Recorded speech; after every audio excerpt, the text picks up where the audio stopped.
in the window as it did in Shane's time and in the people before him. And here we are with our lovely stove, and we're lovely and toasty and warm here tonight with the turf fire glowing, so I suppose I'll give you this one. Woo! I'm sitting by the fireside and turning back the years. I can hear my mother singing in the morning as she scrubbed those shining faces and then packed us off to school. All too soon those days were over without warning. Sing me the songs of our gold and silver days, days filled with innocence and light, not a penny to our name, but we were happy just the same in our gold and silver days. In the parlour on a Friday night, my father took the floor. You could hear us join together in the chorus, singing just a song at twilight, or the moon behind the hill. All too soon those days were over, they're gone before us. Oh, sing me the song of our gold and silver days, days filled with innocence and light, not a penny to our name, but we were happy just the same in our gold and silver days. As we gathered in the daisy fields on Sunday after Mass, I can hear the songs, the music, and the laughter. Through the years we all have scattered, but the friends we made back then are the friends that would sustain us ever after. Oh, sing me the songs of our gold and silver days, days filled with innocence and light, not a penny to our name, but we were happy just the same in our gold and silver days. Well, folks, we're here by the fireside, a fireside that stories were told in a house where songs were sung and lives were lived. Well, I'll tell you about a woman now from around here. You see, there was this lady, and Jackish now, Colin, you would hardly know her, but I'm sure up outside the country there was a woman like her as well. She was a thrifty woman out that knew how to get on. And you know, they hadn't much at all to keep them going long ago, so they didn't. But she was rear a few geese for the Christmas market. And she took, she plucked one and keep them for herself for the Christmas dinner, but she'd sell them the week before Christmas, what she could. Well, she had all of them sold nearly, but she had one left from the market the week before. So she hopped on the bicycle and she had the goose inside in a bag, and she put him up behind her on the bicycle. And you know, at that stage, there was no fancy trousers like we wear. Wouldn't she be blessed if she'd a fine coat like you? Not at all, it was all skirts down to their toes. And you see the old wind was blowing against her, and she was under fierce pressure on the high knee, and she's cycling in and the wind blowing against her, and through a low skirt. Like they'd be, what do they call it now? Streamed, air streamed, or something like that now, the cyclists with their cycling shots or whatever. But the old wind got a hold of the skirt, you see, and it blew it up around her ears. Sure, it nearly smothered her as well as held her back. And there she was trying to do her best. Well, now, she had much in view because she'd a fine pair of pink, you know what do they call them? Bloomers. Marie, you got a pair of them yourself last week. Fine and warm. Great job altogether, didn't you? Well, anyway, in the finish, the wind was too much, she couldn't keep going. So she'd abandon the bicycle in the squall and take shelter under the tree, herself and the old goose. Well, the next thing, didn't she see a bus coming? Well, she said, no, I won't be able to cycle into town. And out she goes on the road, and she stands up with the hand up. Should the bus said no, he had to stop for her. Well, she got onto the bus and herself and the goose in the back. And she parked herself down anyway, and she put the goose between her legs, you know, to stop it from getting excited, you know. And the goose was there, and she thought that she said to her man next to her, very weathery, isn't it? It is very weathery. He was like a man here now, he didn't say much in reply. But the goose started to peck, and it got, you see, just to head out. And when it started more room to peck on the old cart that was tying it, once the goose got the head out, it got the neck out, and it started to loosen itself, and it got the full body out. Well, the goose made a burst for exit, and where should it go? Only down to the bottom of the bus. And where should the goose jam himself? Only under the back seat. And my poor woman now, she was kind of like myself.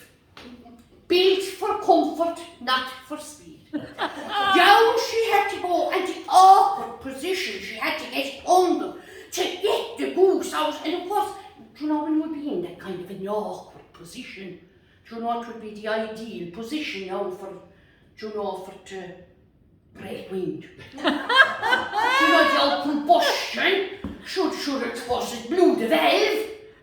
Well, she let off a hundred, she let off a volley of shots. Well, I'm telling you, and this old Yank was sitting in the back row, and he turned and he said, good on you, missus, good on you. If you can catch the bugger, shoot him.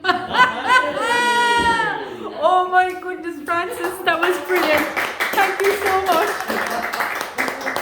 So Francis, as they used to say back in the day, once we finish a beautiful, warm story like that, we'll have to tell you a little bit of the traditions of the Shanachie. When the Shanachie came in from the howling winds, and the wind was roaring around the cottage, and they went and put their back to the fire, the only way they'd be allowed to stay there was to give a rip-roaring tale like that would keep the rest of the room warm. And we're all fine and warm now, aren't we?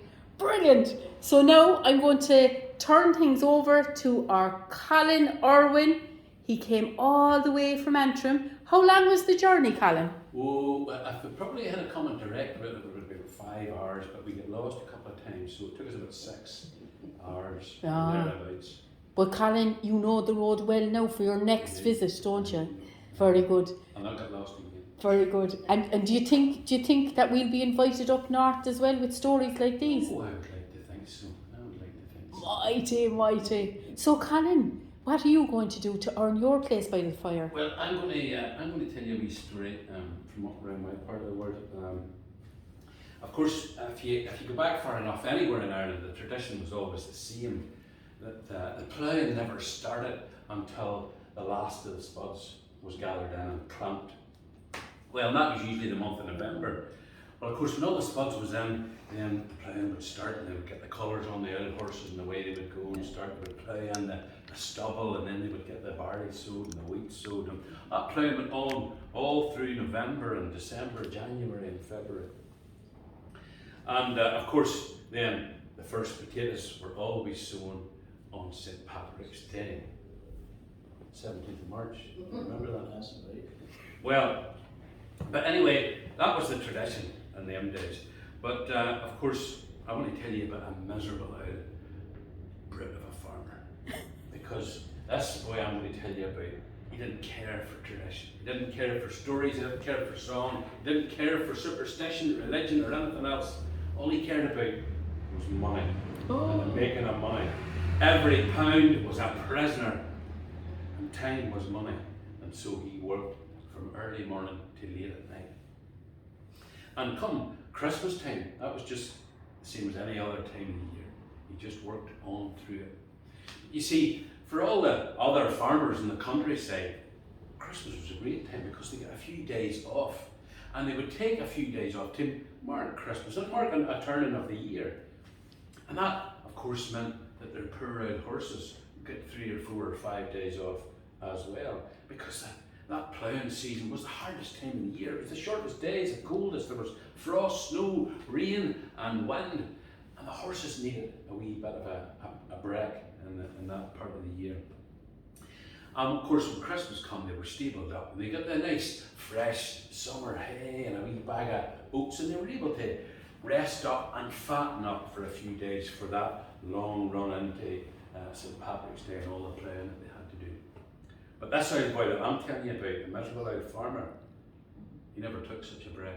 And of course his poor old horses, they never got a break.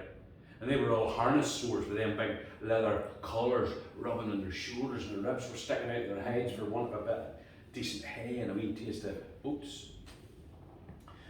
Well, that farmer worked on, and the thing about him was he had 2 big strapping lumps of sons. Not one of them lifted a finger. Not a finger to help their father. Not because they were lazy, but because their dad thought that there was nobody could do a job like him.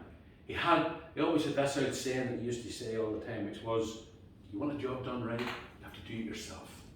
And so them 2 big young fellas lay about that farm and gallivanting around the countryside, never done a tap. And all the local farmers round about, they always used to say, when that old boy goes, them 2 young boys will be rich men, idle rich men.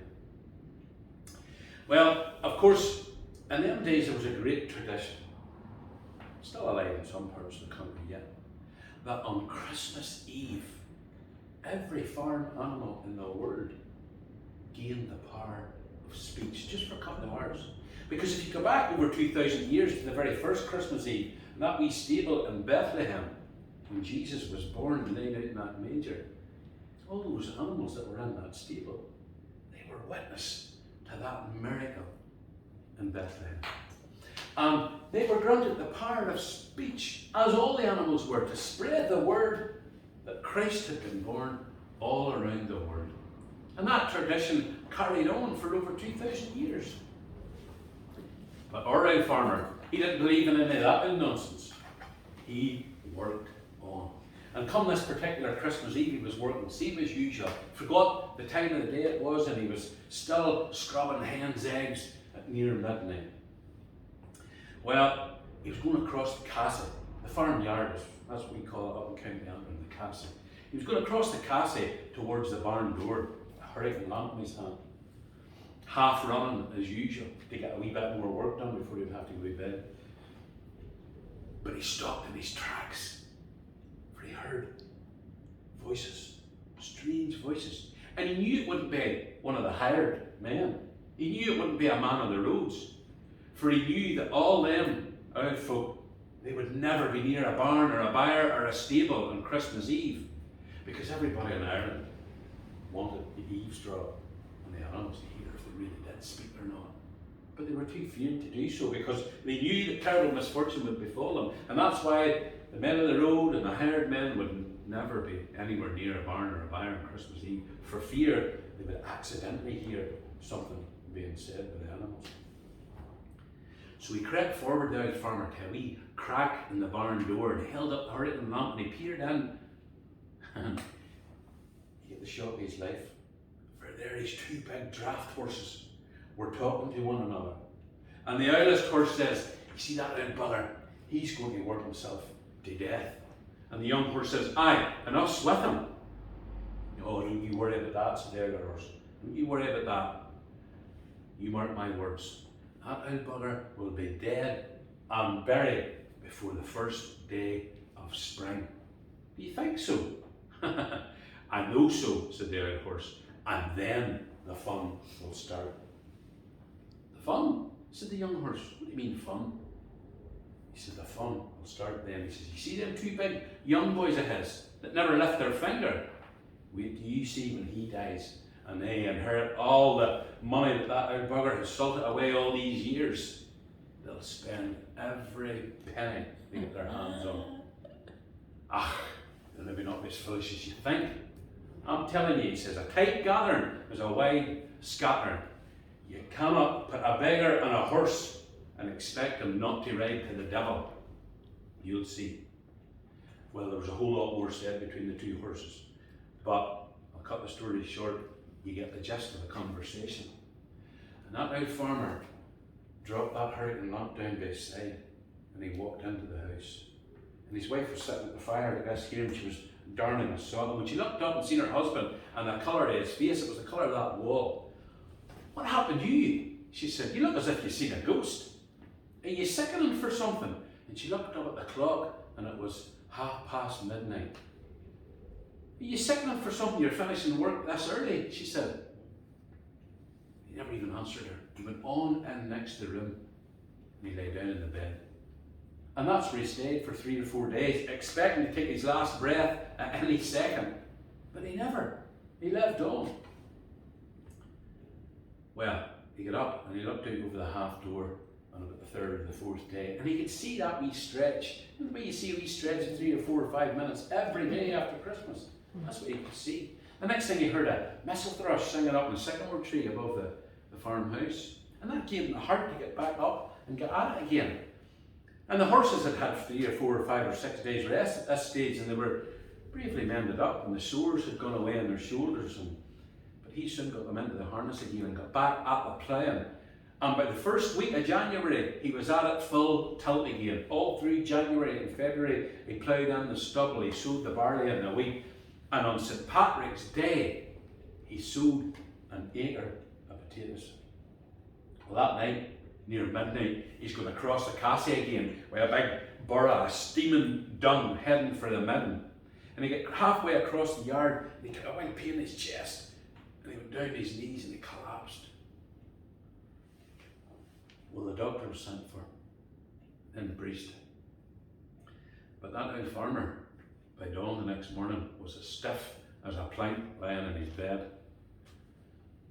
And they buried him on the 20th day of March. And according to Old Moore's Almanac for that year, the first day of spring was the 21st of March. And that old horse, the prediction that old horse made, came true. He was buried before the first day of spring. Well, you see them 2 sons of his, they threw a wake for their father, the likes of which had never been seen. What a send-off they gave him. There was pipes, tobacco and whiskey punch, big joint, a roast ham, and there was boiled mutton, and there was bread and buttermilk and everything that anybody would want to eat or drink. And all the local farmers said they'd never seen a wake like it, not in their lifetimes anyway. But you see, within 2 years, them 2 boys had spent every washer that old boy had salted away in his lifetime of scrimping and scraping and working in that wee farm. And then the wee farm itself had to be sold to pay off the debts that they had incurred for all their drinking and all their gambling since they inherited it. And that is the story of the farmer that heard his animals speaking on Christmas Eve. And if you have any sense, you'll take my advice and stay away from barn, byre and stable on Christmas Eve. Make sure you're well wrapped up and in bed before midnight. And one last time, don't forget to have a happy and a peaceful Christmas. Oh, Colin. There was a lot of old wisdom in that story. I remember my mother telling me that it was the length of a cock's crow, you know, the cockerel that crowed, the length of daytime that came into the day after January. So that was another old saying. And so down here it was a cock step. Go away. It was the step a cock took. There you go. You know. Actually, it isn't going to get any darker now. Yeah. We're any evening, whatever way the moon is in the sky at the moment. Or Yeah. whatever, Thank goodness. That'll find its way into this story in the future next year. Absolutely. And that's how stories grow and, you know, mature.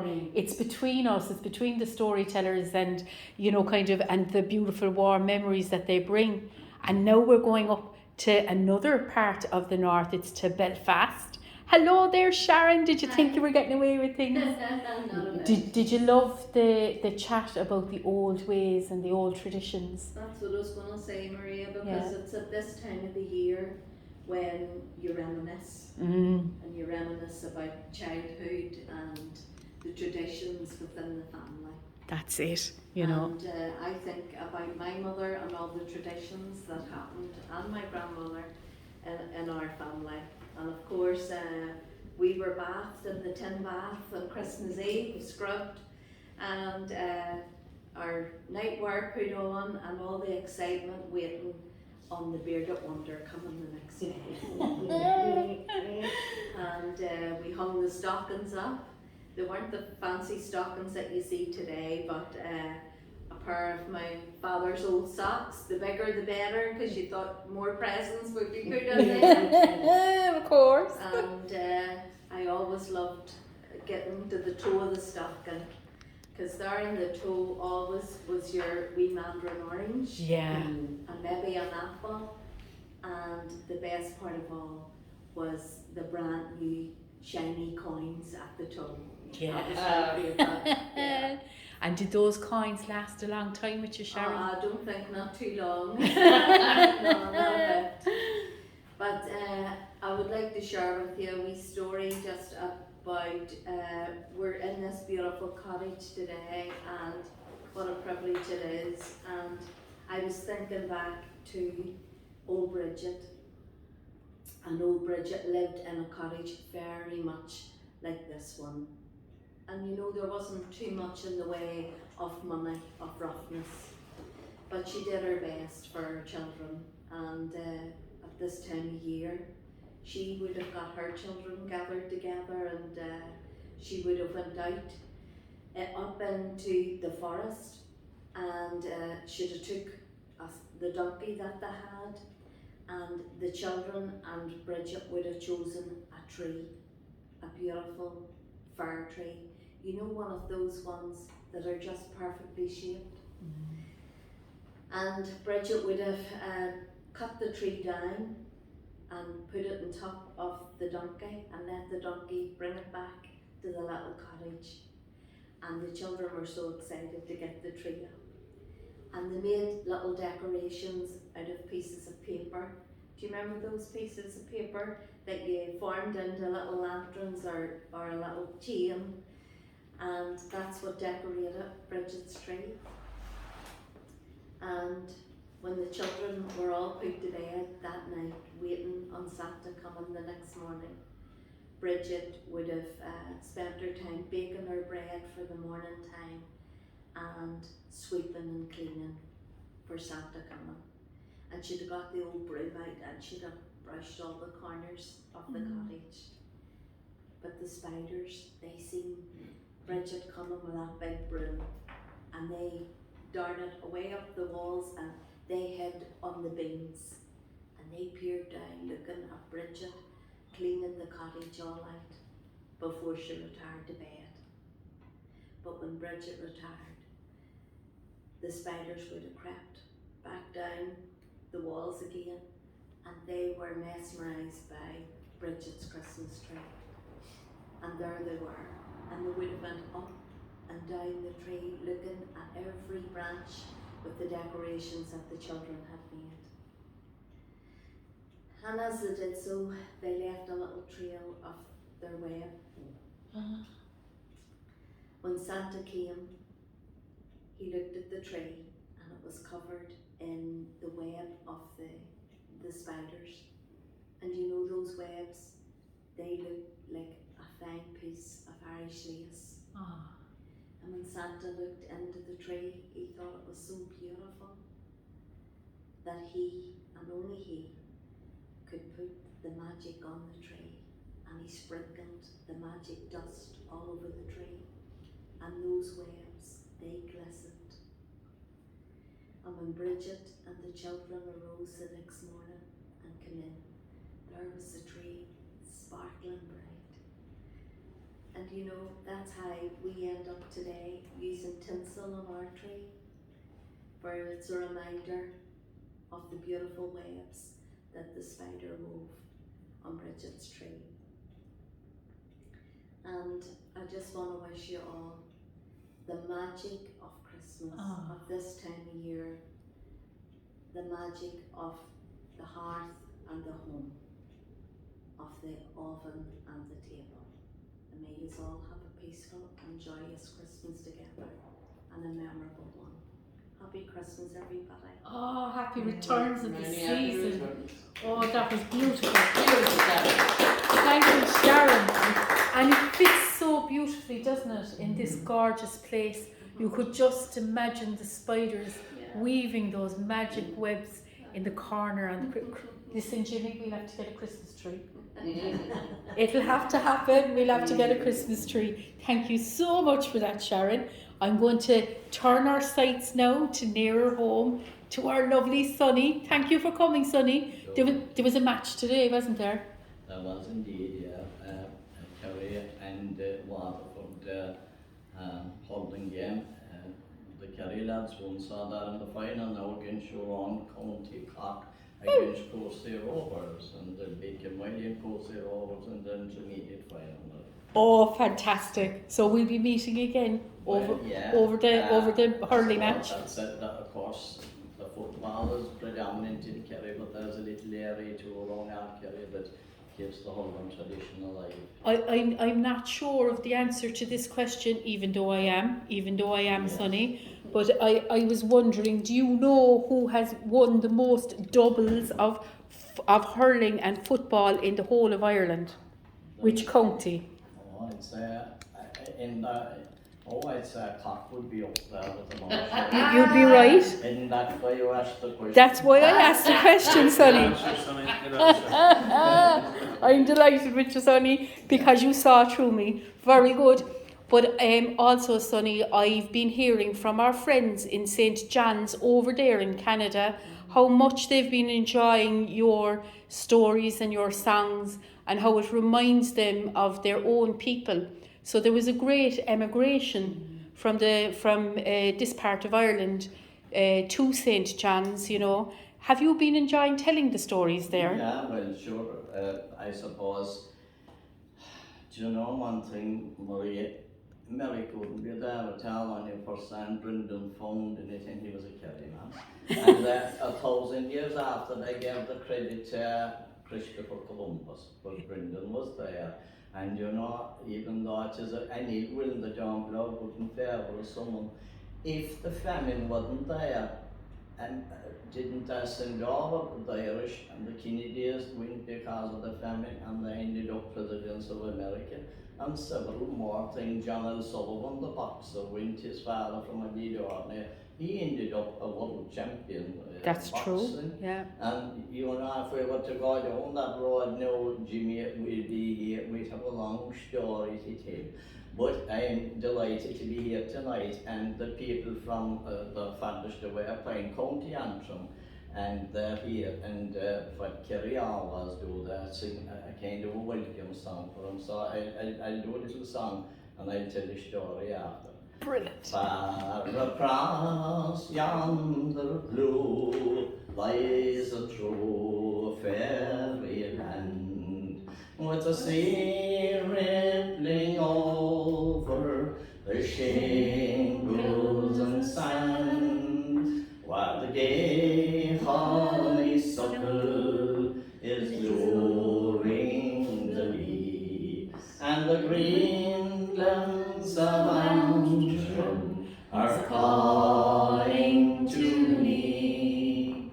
If only you knew how the light of the moon turns a blue Irish haze to a silver lagoon, you'd imagine a picture of heaven would be, while the green glens of Antrim are calling to me. Soon I hope to return to my own Cushendall. It's the one place for me that can outshine them all. While I know every spout, I recall every tree, while the green glens of Antrim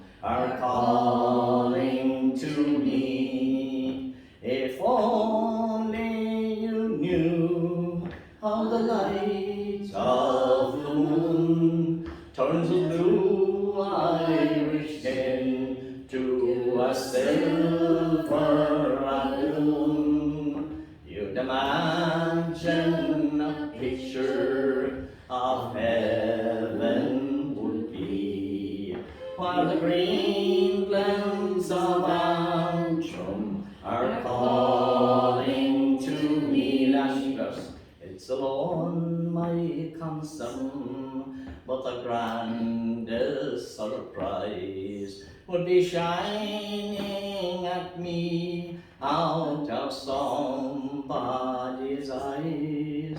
It's my private affair, my dreams they would be, while the green glens of Antrim are calling to me. I'd be while the people are simple and kind, and among them the ones that's been lost in my mind. And I pray that the world in peace there will be, and the green glens of Antrim are calling to me.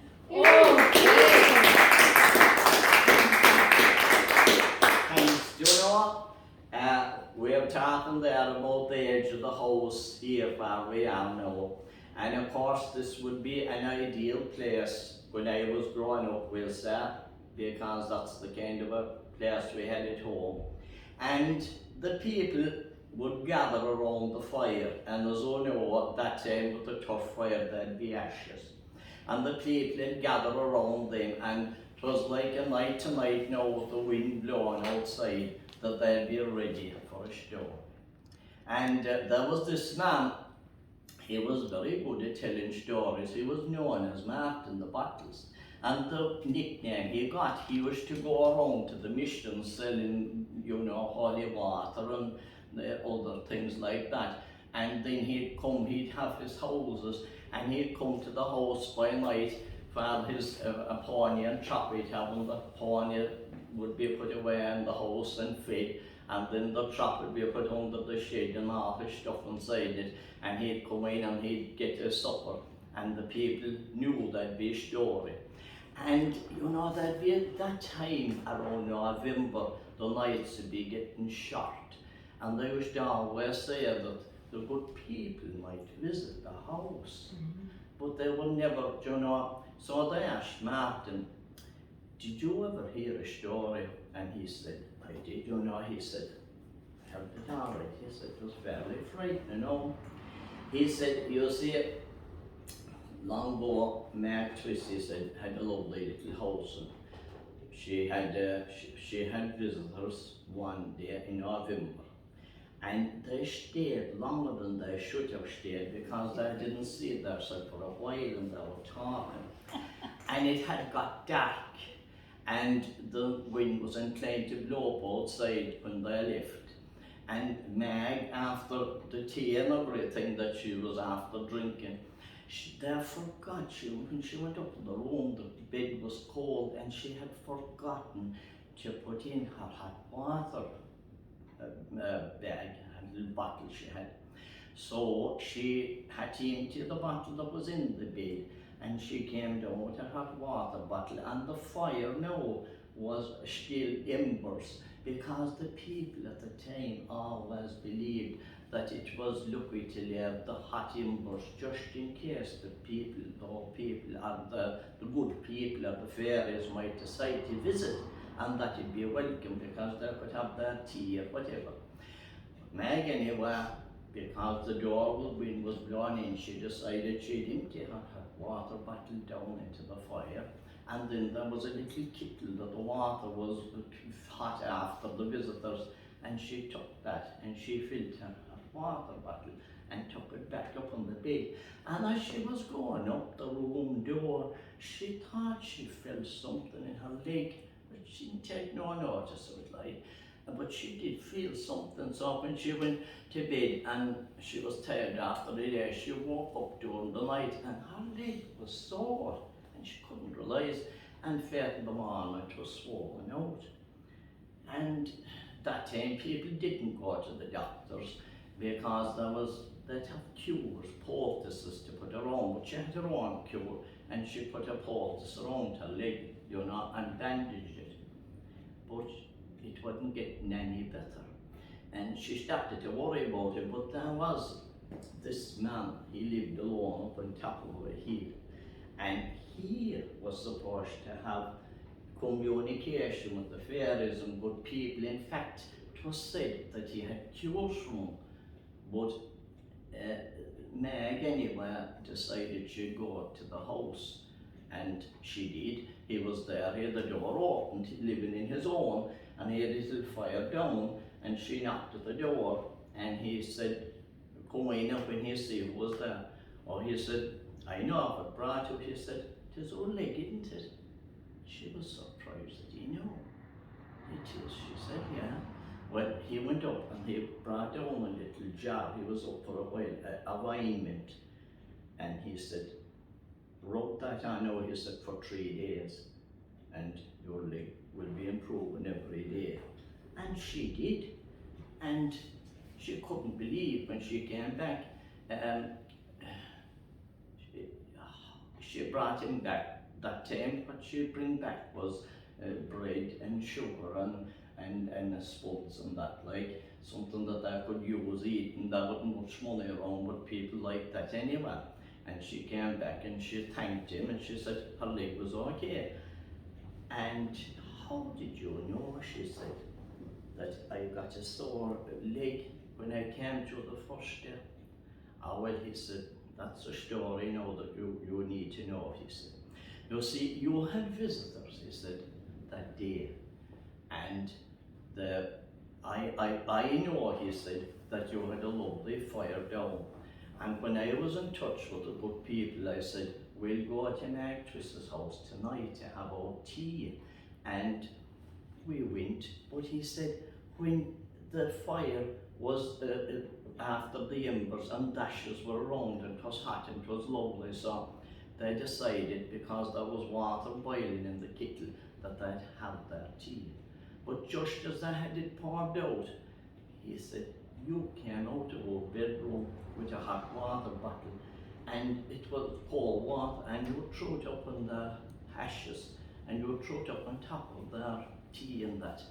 And then he said, you took their kettle that they were using for the hot water, and you filled the hot water bag and went back up in the room. And just as we were going up the door, the leader of the fairies was so annoyed that he cut one of the saucers and he threw it after him. And he said, the saucer bounced, he said, and a small piece came off and hit you on the leg. But when you go home now, he said, look under the press and you'll find the remainder of the saucer, and get the piece that came out of your leg, he said, and join it, and then your that could complete the healing of our leg. But Martin was telling the story. I can assure you know that no one was going to touch water near the fire and put out the embers after what I were hearing. And Martin said, "'Tis an eye opener for you. Don't ever quench out the fire, let the embers for the good people, because you'll never know when they come."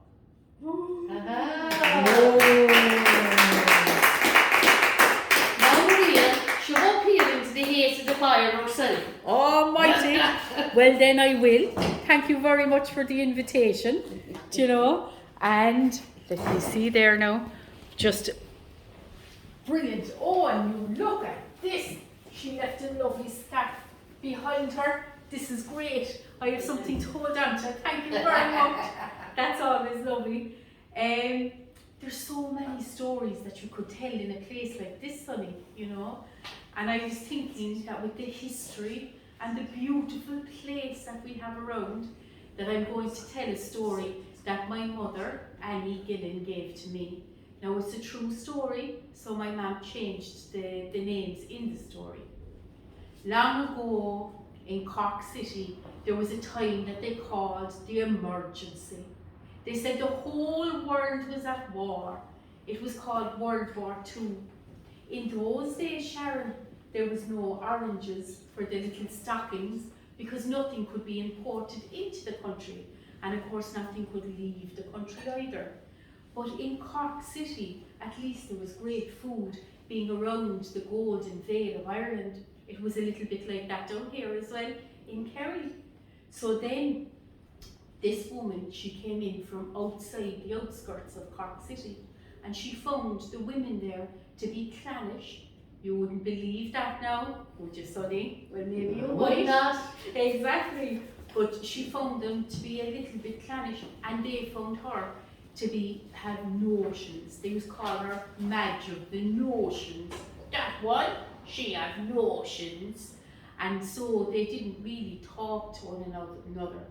Times were hard, and the women used to depend on one another, and they were great for having friendships, you know. And I thought this was a little shawl that I'd be able to wrap around myself, because they used to all go around in the little shawls, and the women of the time were known as the shawlies.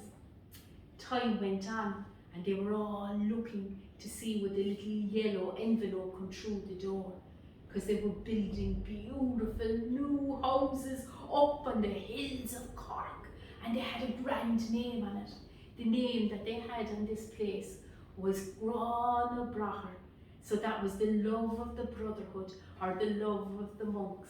And everybody was hoping that they might get a little house to live up on that hill. And the houses would look very similar to this, except the fires used to be a little bit smaller. Well, one day did a little fat yellow envelope plop on the ground right at Madge's feet, for she was waiting at the door to see would it come. "Oh," she said, "all our Christmases have come together. Isn't this absolutely magnificent?" And her eyes were crinkling at the corner in happiness. And she found that she was going to have a house that would look over Cork City. Now in that time, they were bringing electricity to Cork itself. And so they brought electricity into the house. But on the night that she arrived, there was no electricity inside the house. So she pushed the sofa in front of the window, and she said, look down that hill of light. For the glimmer man had been, and he'd lit all the gas lights of Cork City. And they sat on their sofa, and they looked out their window, and they said, "Oh, this is like fairyland, man. This is so beautiful. Oh my goodness." And so Madge with the Notions got one of the best houses in the whole new development. But then the news came that the men would have to go away for work. And her John came in and he said, "Madge, I'm sorry to have to tell you this, girl, but we've been laid off down the docks, and I'm going to have to go across the water to earn a crust and to be able to keep this house." And she said, "All right, so by how long will you be gone?" "There's no knowing, Madge. As long as the work is there, we'll have to be there." All right, so she said, but I'll write to you, he said, I'll write to you every week and I'll keep you up to date with what's going on. In January, there was a letter every week, and at the end of the month, there was a fat letter. And when she crinkled it, she could hear the pound notes inside it. And she took them pound notes out and she hid it inside in the tea leaves in the little caddy that lived on top of the mantelpiece. And she said, I'll make that stretch out now. And she thought maybe it's worth it. In February, the letters came, and another fine fat one at the end of February. In March, there was only one letter, and that was around the St. Patrick's Day. There was no fat envelope, and she began to get worried. But then in April, the fat envelope came again. In May, there was nothing. In June, she was getting very worried, and she said it to the priest in confession. In July, there was nothing at all. And then in August, for the birthday of her eldest son, a little letter came, not as fat as it had been. What's happening, she thought. The months were going on, and Madge with the notions was beginning to look really sad, and the women were taking notice, and they wondered what was going on, but nobody had been friendly enough with her to find out what the reason was. It came to the end of November, the month of the dead, the month when you remember all those who have gone before you, and there was a knock on the door in the middle of the night, and she thought, who could that be? Only bad news comes at this time of the night. And she put her shawl around her and she went down the stairs, and her children in steps and stairs sat on them stairs and looked through the banisters. She opened the door. There was a policeman there. Oh my God, she said, and is John dead? Tell me now. And he said, I can't tell you. He said, you'll have to come with me. All right, so she said, and it was a mark of her shock that she stepped out of the house, leaving her children behind, and closed the door behind her. He walked her down Cathedral Road. He walked her past the North Chapel Church, all lit up. And then they came to the police station. When she went in, people who had occasion to be in the police station looked at her and said, what is Madge of the Notions doing here? Madge? Sure, she could never have done anything wrong. But she was walked past them into a back room. When they opened the door, she saw that the priest was there. When she saw the priest rise to meet her and give her his seat, and the priest standing with the stole around his neck, she wondered, what in the name of God is happening? Father, tell me, she said, tell me, and is John gone? Just tell me. And he looked at her and he said, it might be better that he was gone, Madge, but no, that's not the news I have for you. He said, the news I have for you is that he has a second family over in England. Oh God, Father, she said, and she could feel her heart contracting. That's not the worst, Madge, she said. Unfortunately, they were the first family, for this is not the first time that he's went to England for work, and that family, they were there before yours. She knew what that meant. He gave a good old swipe to his stole then, and he put his hands on her shoulders and he said, Madge, Madge, I forgive you for sleeping with a man out of wedlock. Nothing will be spoken of this outside this room. Don't worry about that, Madge. And he won't ever come and bother you here. You're a widow now, Madge, she said. For the time they were kind words, and she knew that full well, for he could have read her from the altar, or he could have let people know, and the priest did neither of those things. And in those times, that was a huge kindness. He told the policeman to walk her home, and Madge couldn't even feel her feet beneath her as she made that lonely journey home. Then he spoke to the women. He spoke to Mrs. O'Sullivan first, because she was head of all the hens. Mrs. O'Sullivan, he said, Madge is a widow, you'll have to mind her. And no one questioned the priest. Madge gathered the Shawley women. we're going to have to mind Madge. She's a widow now. She passed that news on. No one thought to question it further. The first person to arrive at Madge's door was Mrs. O'Sullivan. "Oh, look, girl, I'm after making twice the amount of stew that I should have, and he'll be so annoyed with me. Will you take this off my hands?" That was their way, you see, because they would never bring shame down on poverty. "I will," said Madge, grateful for the present, and she added potatoes to it and carrots, and she added a little bit of pearl barley to thicken it up, and that stew did them for 3 weeks, coming well into the Christmas season, and those children were well fed and didn't know the sorrow that was going on around them. The next person to come was Mrs. Buckley. "Listen, girl, I bought a load of clothes for me children, but then me husband, who's coming home for Christmas, didn't he buy clothes as well? We can't give them 2 sets of clothes because they'll expect it every year. We can't have them spoiled. Will you take these off my hands?" Madge knew what they were doing, but she was grateful for the help all the same.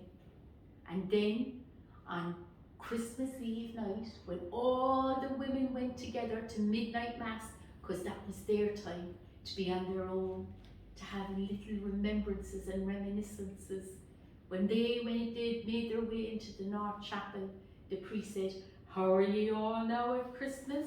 And they said, "We're fine, Father." And he said, "And how are you doing, Madge?"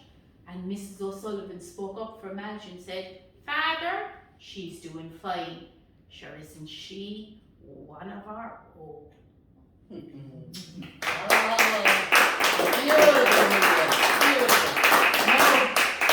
the old rambling house, when the vanity would be called to the seat, she'd get royal call for the next person to sing a song or tell a story. So I'm going to use my power and call Frances back to her seat. Come on, Frances! Oh, that was beautiful, Maria. Beautiful. My guys, I suppose long ago, times were very hard for people, and I suppose in this house that we're the big family, a small house, and we had Sean McCarthy's up the road there, and over the fireplace here we have a picture of Sean. Sean was a great songwriter and storyteller, and he left this area here, Finuge, when he was 14 years of age, and he travelled, worked his way over to England, and Sean ended up in America, wasn't it, after, and all the McCarthy family started with very little and ended up great people and did very well in the world. So it's not what you have that makes it, it's what you make of what you have, and that is, and I suppose that's the spirit of Christmas as well. Do you know, it's not the gifts that we get, or do you know, it's what we do with what we have. Happiness is what we make ourselves of it. And I suppose Sean there used to tell a story about these man and his son was driving out into the country, and they had to go on a long journey, and it was over the top of the mountain altogether, and away out of the way, and of course the cars weren't good at the time, and then the car break down the top of the mountain, miles from everywhere, and Fixing, what were they going to do? There was no phones at that stage, there was no nothing.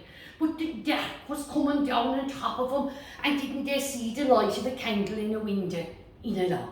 So your man and his son went in anyway, and they rapped on the door of the house, and the man of the house came out, and they explained their predicament, that the car had broke down, and that could he help him out, like, or what could he do, drive him into town or whatever. The man said, "I've no car," he said, "and I've no phone," he said.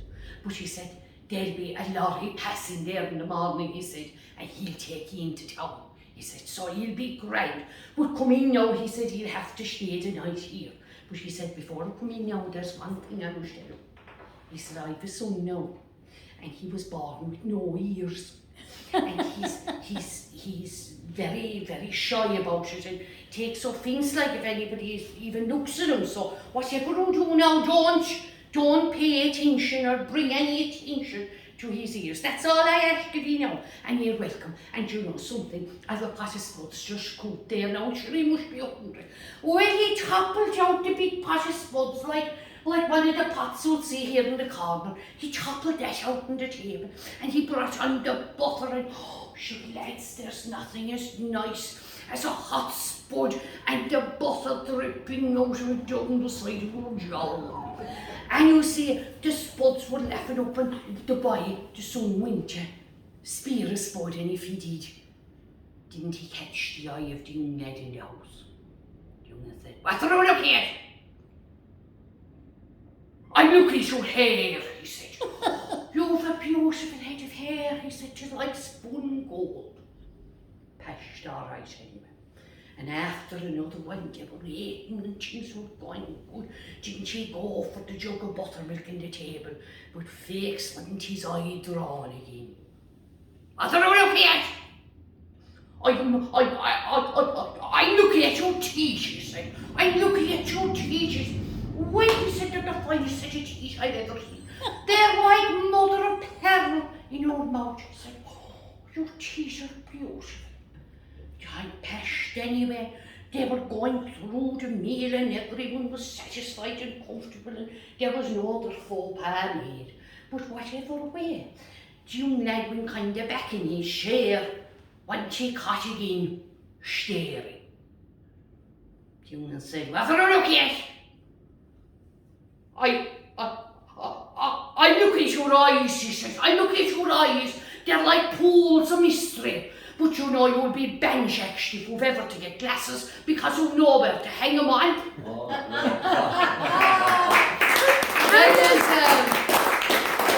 That was a story that Sean McCarthy up here, Sean came from here. That was a story that Sean would tell, and I heard him tell it so many times, and I loved the language and the way he spoke in it. But Sean, when he was making his way, he worked his way down, and he said he was went through Shannygolden on his way, and he wrote that lovely song Shannygolden, he said, on a cement bag over in England. You're joking. But it was so that he had worked in Shannygolden with farmers on his way. So I think it would be fitting in the house in Finuge maybe to sing Shannygolden. I think so too. Brilliant. Oh, the cold winds from the mountain are calling soft to me. The smell of scented heather brings bitter memories. The wild and lonely eagle up in the summer sky flies high o'er Shannygolden, where my young Willie lies. I met him in the winter time, the snow lay on the ground. The Irish hills were peaceful, and love was all around. Scarcely 21 years old, a young man and his bride. We were married, Dal and Willie, by the eve of Christmas time. Then came the call to Adam's love, the hills they were aflame. Down from the silent mountain, the Saxon stranger came. I held you in my Adam's love, your blood was free and bright, by the fields of Shannygolden, on a lonely summer's night. And you fought them, Dal and Willie, all through the summer days. I heard the rifles firing in the mountains far away. I held you in my Adam's love, your blood ran free glory and pride, and you died by Shannon on a lonely winter's night. Ah, but that was long ago, my love, our sun grows fine and tall. The hills, they are at peace again, the Saxon strangers gone.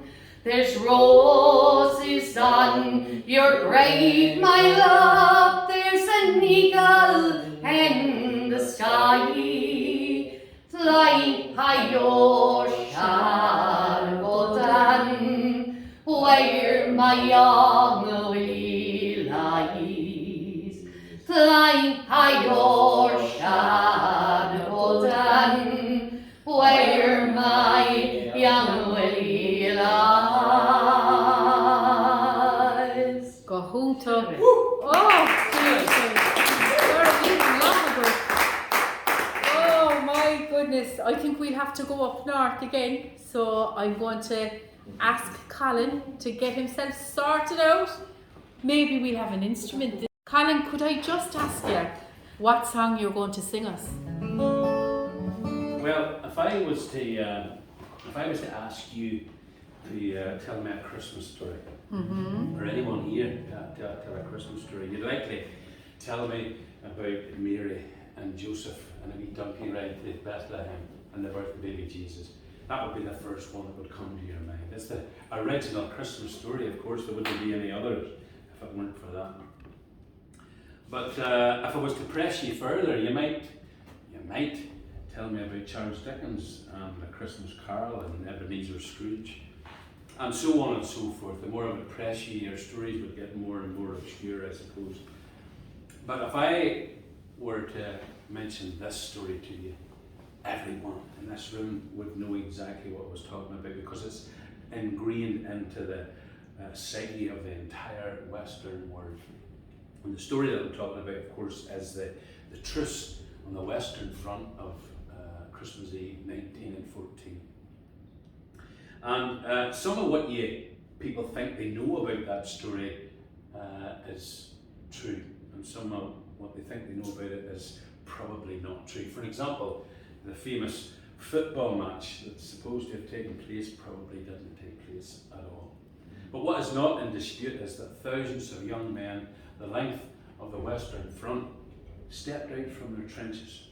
Irishmen, Scotsmen, Welshmen, Englishmen, and Germans, and Austrians had the faith to step out into no man's land and greet each other and share a moment of peace and show each other photographs of their loved ones, share a glass or two of rum or schnapps, have a cigarette, a fill of a pipe, and just tell each other about their lives and get to know one another.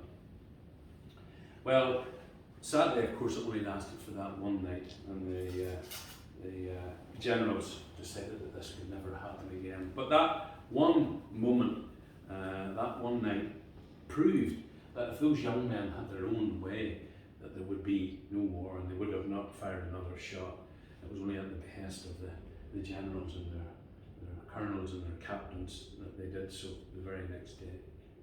And so I want to sing you a song that was written by, I've never actually been able to discover exactly who it's been written by. Mickey McConnell had a great hand in it, I know, as did probably one of his brothers. His brother Cormac. But his brother probably had the bigger hand in it. Yeah. Mickey recorded it in one of his albums, of course, and he very kindly gave me the blessing of the McConnell family to sing it and to record it for another wee project I was doing on one occasion, and of course it's Christmas 1914. Oh, beautiful.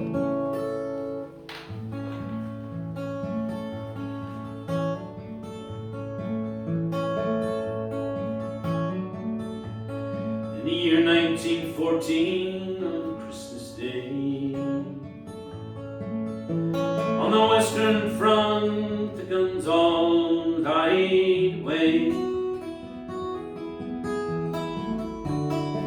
Lying in the mud on banks of sand. We heard the Germans sing from no man's land.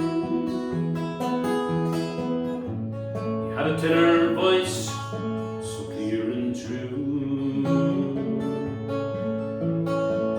Words were strange, but every note we knew. Soaring o'er the living, dead and down. Soldier song of peace from no man's land. Silent night, no cannons roar. King is born of peace forevermore. All's calm, all's bright, all brothers hand in hand. Soldier song of peace from no man's land. They slowly left their trenches, we left ours. Beneath tin hats, the smiles bloomed like wildflowers. Photographs, cigarettes, and flasks of wine. We made a soldier's peace on that front line. Their singer was a lad of 21. Begged another song before the dawn. Sitting mid the carnage, death and fear, he sang again the song all long to hear. Silent night, no cannons roar. King is born of peace forevermore. All's calm, all's bright, all brothers hand in hand. Soldiers sang of peace from no man's land. In the morning all the guns roared in the rain. We killed them and they killed us again. Bayonet, bomb and bullet, gas and flame. Neither them nor us called to blame. There was heavy fighting all throughout the day. For one night's peace we bitterly did pay. That night they charged, we fought them hand to hand. I killed the lad who sang from no man's land. Silent night, no cannons roar. King is born of peace forevermore. All's calm, all's bright, all brothers hand in hand. Soldiers sung of peace from no man's land. Stille Nacht, heilige Nacht. His ghostly voice still sings, the young dead soldiers sing, where the captains and the kings built no man's land. Stille Nacht, heilige Nacht, alle schläft einsam wach, nur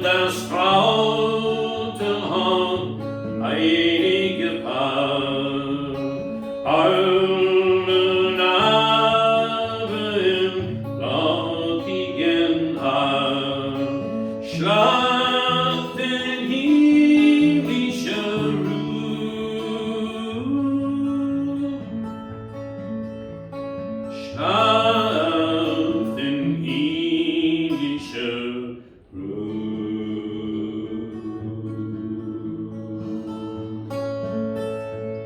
Beautiful. Oh.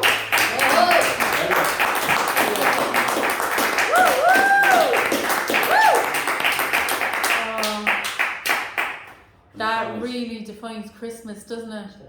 Yeah. I sang at my wee session last night and somebody sent me a message, a wee virtual session, and someone sent me a message saying, now Christmas has begun. Yeah. I thought it was going to be Yeah, yeah. Amazing song.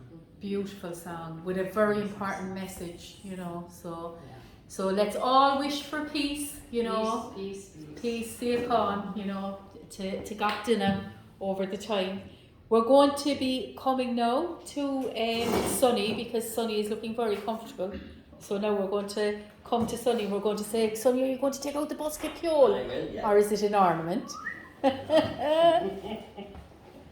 Right, so we'll sing a song and we'll tell it to story, yeah. Beautiful, Yeah. beautiful. sort of Right. looks right.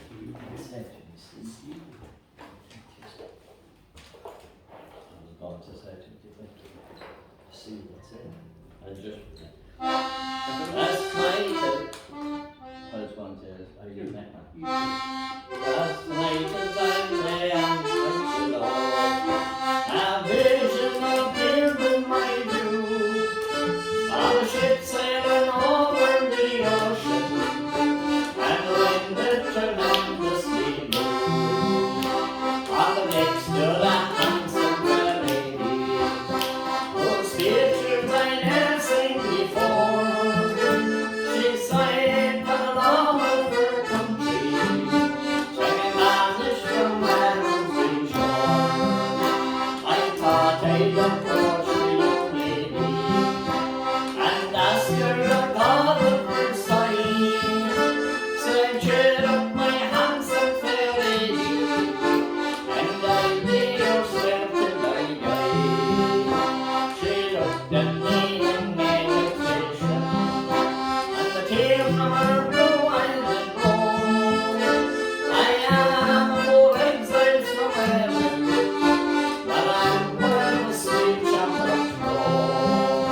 My name it is Eileen,